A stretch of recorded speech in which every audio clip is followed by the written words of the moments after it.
About 5 years ago, I decided I wanted to try and make a wooden surfboard. So I ordered this book from Chad Stone, and along with the book came a PDF for an 8-foot board.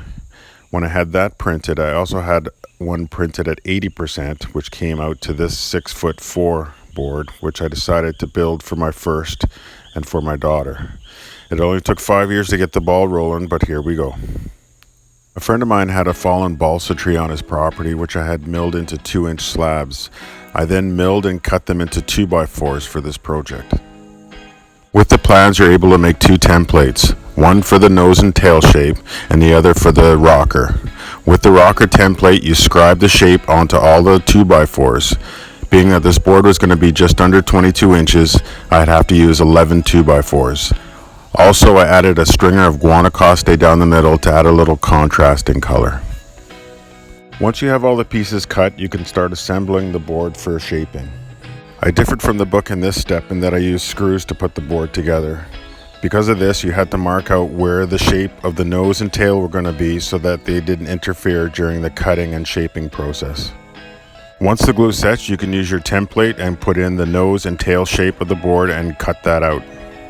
Now it's actually starting to look like a surfboard, so we took this opportunity to check it out for size. It seems like a pretty good fit. The next step in shaping the board is to level off the bottom side.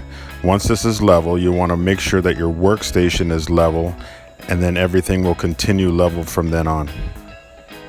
The book will give you a good idea on where to start on the top side. First, you want to create the dome, which would be the shape from the center of the board down to the sides. Once you have that, you can start working on the shape of your rails. Being that this was my first board, I stuck to mostly what the book suggested for the shape. I started with the hand planer but used the belt sander for most of what I did, knowing that it's a lot easier to take off a little than to try and put it back.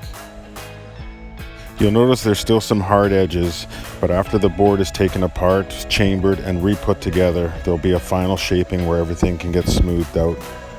So at this point, you get a pretty good idea of what the final board is going to look like.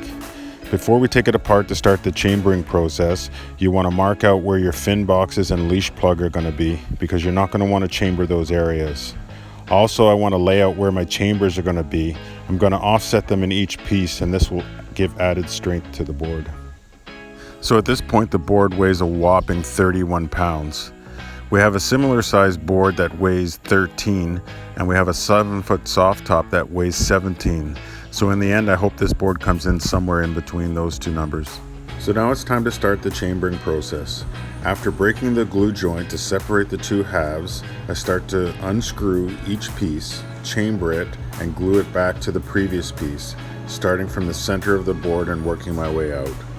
After laying out the location of each chamber, I would then drill a hole in each corner and then cut out the chamber with a jigsaw.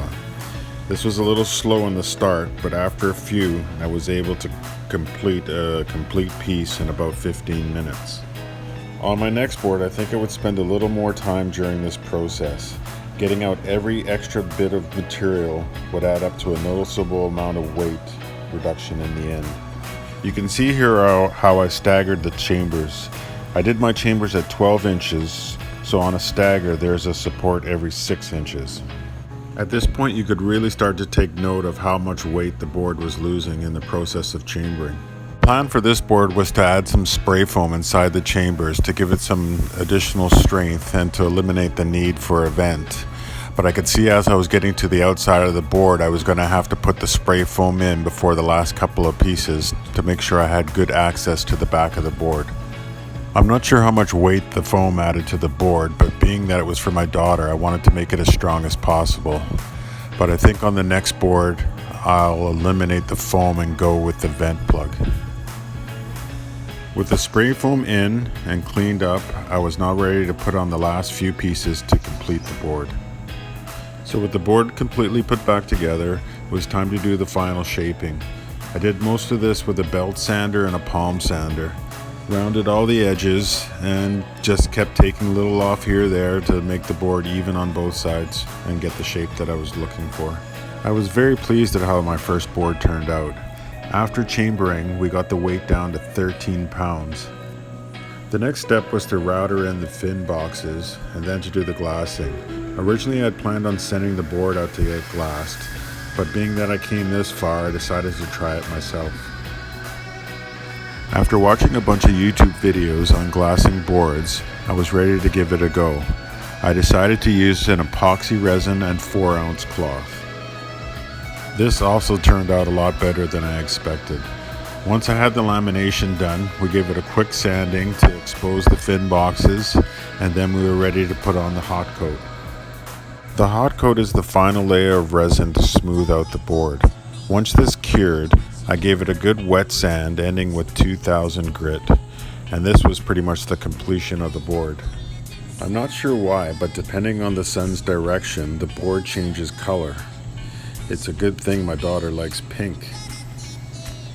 All in all, this came out far better than I expected and was one of the most rewarding projects I've done.